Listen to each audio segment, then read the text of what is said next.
In this episode of ScareStoriesTube, we'll delve into the world of camping and hiking with 13 true stories, so get comfortable and let's get started. Our first story is Hits on the Car. A family, consisting of 2 young children and their parents, was traveling by road to the Route 66 when their car broke down. The parents went out to seek help, leaving the children with the radio on so they wouldn't get bored.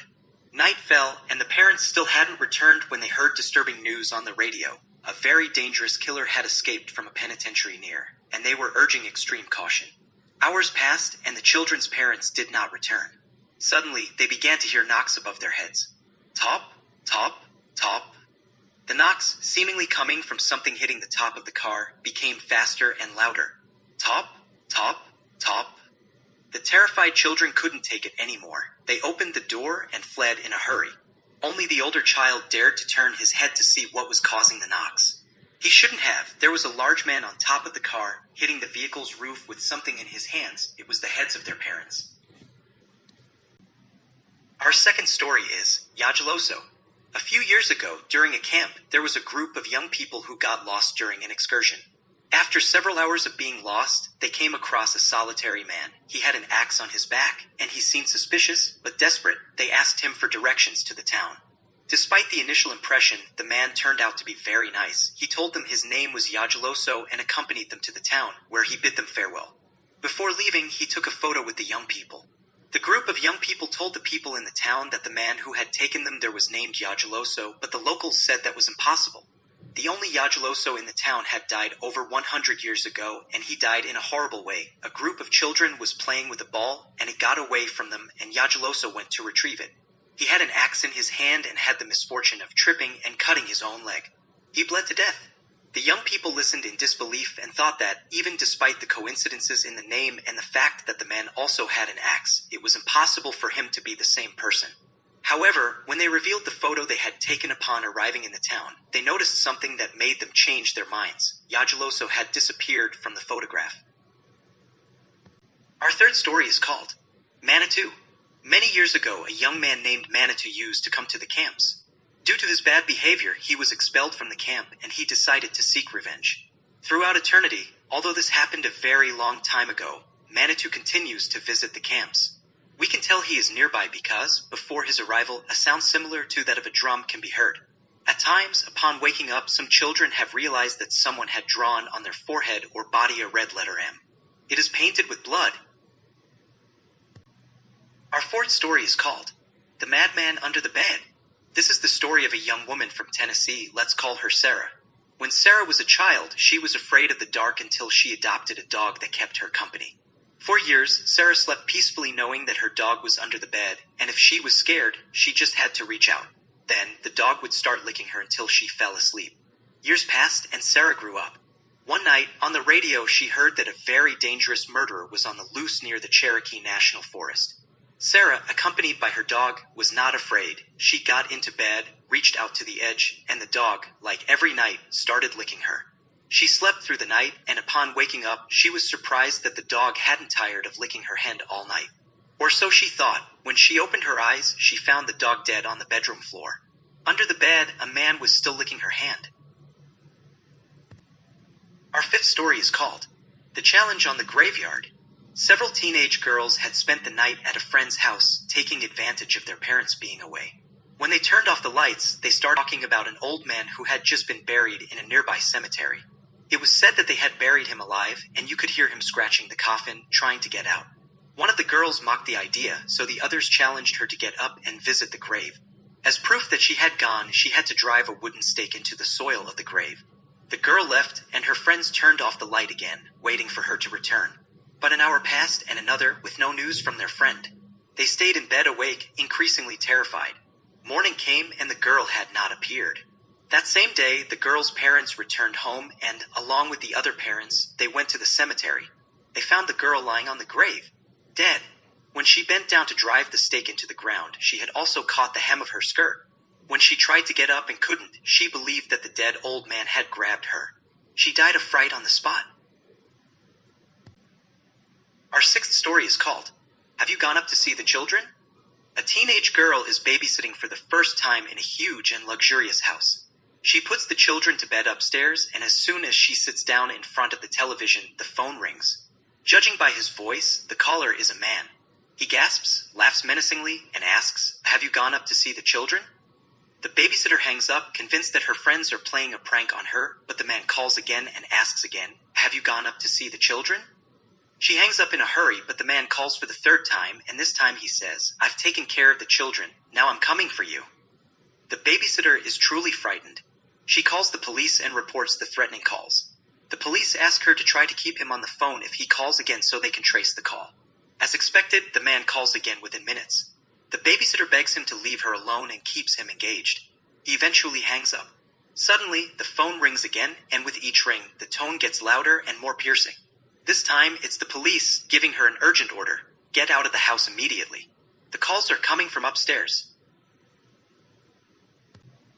Our seventh story is called A Corpse in Bed. A group of friends had decided to go to Minnesota for a few days. They checked into the hotel and went up to their room to drop off their luggage, but they noticed a peculiar smell, as if they had forgotten to take out the trash or had not flushed the toilet. However, everything seemed to be in order, so they left and did not return until late at night. The smell had worsened significantly throughout the day and was almost unbearable, so they called maintenance to locate its source. The person they sent looked under the beds, inside the closets, even sniffed the drains and vents, but could not find the source of the smell. In the end, they cleaned the room with generous amounts of scented products, turned the ventilation to the maximum, and wished the group of friends a good night. The stench was, for the moment, masked, and as they were exhausted, they went to bed. One of them hid her wallet under the mattress, as she usually did in hotels. They all slept until well into the morning. Large sunbeams were already entering the room, heating it to the extreme. The odor was still present and more potent than ever. One of the women, already quite irritated, called maintenance again to complain. She then called the hotel manager to complain a bit more. A small army of management and maintenance staff arrived shortly, and once again, they searched everywhere with no result. However, everyone agreed that the smell was unbearable, so management offered to change the friends' room. They gathered their things to go down to the lobby, but when the lady who had hidden her wallet rummaged under the mattress, she touched something that suspiciously felt like a human hand. They removed the mattress from the bed, and there, in a gap between the springs of the bed frame, was a dead man. It was evident that he had been murdered in the room, and the killer had hidden him between the mattress and the bed frame. He had cut a part of the bed frame springs so that the body would not form a lump in the bed. Our story number 8 is called The Bony Hand. A 7-year-old girl had stayed with her grandmother in her small apartment because her parents had gone to the movies.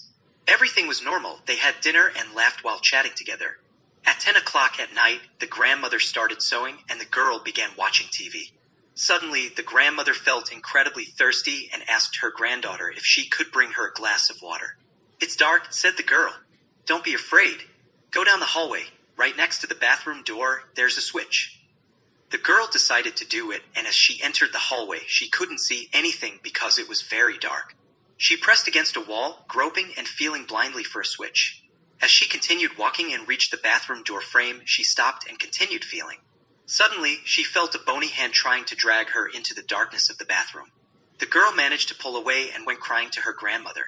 Since then, the girl has been in psychological treatment.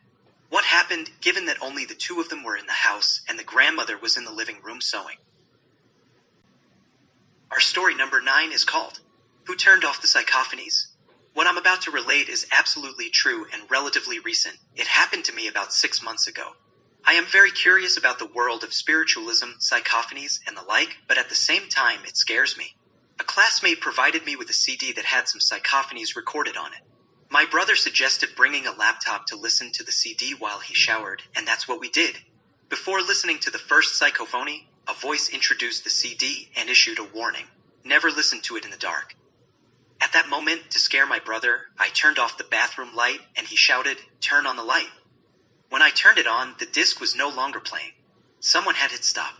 It wasn't me. I'm sure of that because I had my finger on the light switch, and my brother wasn't the one either. He was in the bathtub and more than 2 meters away from the laptop. Who turned off the psychophonies? I don't know, and I'm not sure I want to find out. Our story number 10 is called Come Play With Me.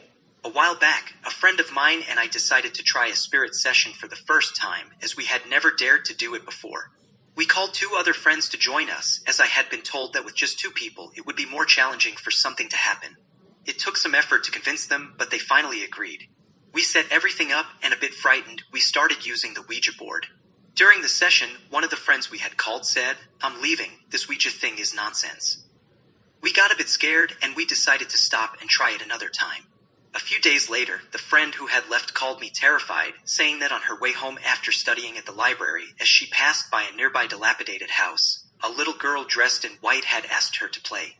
My friend told her she couldn't because she was in a hurry to get home, and suddenly, the girl started crying tears of blood.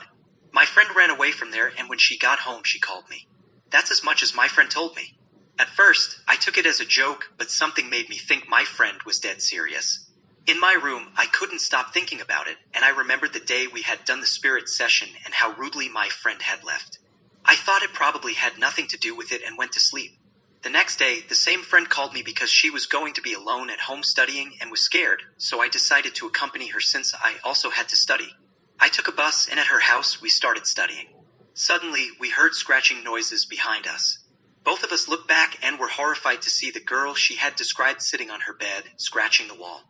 We ran out of the room, and when we reached the door, I noticed my friend wasn't with me, but I was too scared to wait for her. A while later, the police called my house informing me that my friend had died from an asthma attack. They found her on the stairs of her house with a terrified expression on her face. I underwent psychiatric treatment for a few months and was recovering, but the other day, a note appeared in my mailbox written in a little girl's handwriting that said, "Your friend died because she didn't play with me. I have a new doll. I think it's a prank since our story has become quite popular in the town, but on the other hand, I'm scared. Will she come for me?" Our story number 11 is called The Thing. Ted Martin and Sam Miller were good friends. They spent a lot of time together. On this particular night, they were sitting on a fence near the post office, talking about nothing in particular. There was a field of turnips across the road. Suddenly, they saw something crawl out of the field and stand up. It looked like a man, but in the darkness, it was hard to be certain. Then it disappeared, but it soon appeared again.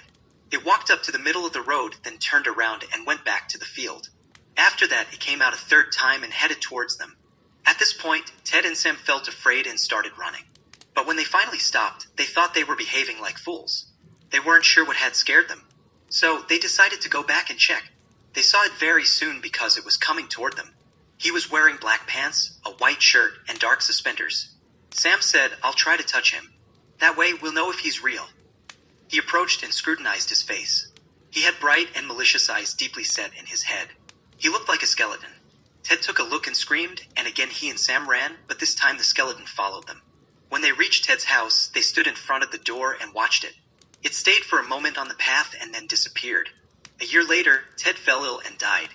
In his final moments, Sam stayed with him every night. The night Ted died, Sam said his appearance was exactly like that of the skeleton. Our story 12 is called Room for One More. A man named Joseph Blackwell arrived in Houston on a business trip. He stayed at the large house that some friends owned on the outskirts of the city. That night, they spent a good time chatting and reminiscing about old times. But when Blackwell went to bed, he began to toss and turn and couldn't sleep. At one point in the night, he heard a car pull up to the front of the house. He went to the window to see who could arrive at such a late hour. Under the moonlight, he saw a black hearse full of people. The driver looked up at him. When Blackwell saw his strange and horrifying face, he shuddered. The driver said, "Room for one more." Then the driver waited for a minute or two and drove away. In the morning, Blackwell told his friends what had happened. "You were dreaming," they said. "That must have been it," he replied, but it didn't seem like a dream. After breakfast, he left for the city. He spent the day in the offices of one of the new high-rise buildings in the urban area. Late in the afternoon, he was waiting for an elevator to take him back to the street. But when it stopped on his floor, it was very crowded. One of the passengers looked at him and said, "Room for one more." It was the hearse driver. "No, thank you," said Blackwell. "I'll wait for the next one." The doors closed, and the elevator began to descend. Voices and screams were heard and a loud crash. The elevator had plummeted to the bottom. Everyone on board died. Our story number 13 is called Rings on Her Fingers. Daisy Clark had been in a coma for over a month when the doctor declared that she had finally died. She was buried on a cool summer day in a small cemetery about 1.5 miles from her home. "May she rest in peace forever," said her husband. But she didn't. Late at night, a grave robber with a shovel and a flashlight began to unearth her. Since the ground was still firm, he quickly reached the coffin and opened it. His hunch was correct. Daisy had been buried wearing 2 valuable rings, a diamond wedding ring and a ruby ring that gleamed as if alive. The thief knelt down and reached his hands into the coffin to snatch the rings, but they were firmly stuck on her fingers. So he decided the only way to get them was to cut off the fingers with a knife. But when he cut the finger with the wedding ring, it began to bleed, and Daisy Clark started to move. Suddenly, she sat up. Terrified, the thief stood up. He accidentally knocked the flashlight, and the light went out. He could hear Daisy getting out of her grave. As she passed by him in the darkness, the grave robber stood there frozen in fear, clutching the knife in his hand. When Daisy saw him, she covered herself with her shroud and asked, "Who are you?" Upon hearing the corpse speak, the grave robber ran. Daisy shrugged and continued walking, never looking back once. But driven by his fear and confusion, the thief fled in the wrong direction. He plunged headlong into the still-open grave, fell onto the knife he was holding, and stabbed himself. As Daisy walked home, the thief bled to death. Did you enjoy the stories? You know what to do now. Like, subscribe, and share the video. Enjoy the day or the night or whatever you're doing, or not, that's up to you. See you next time.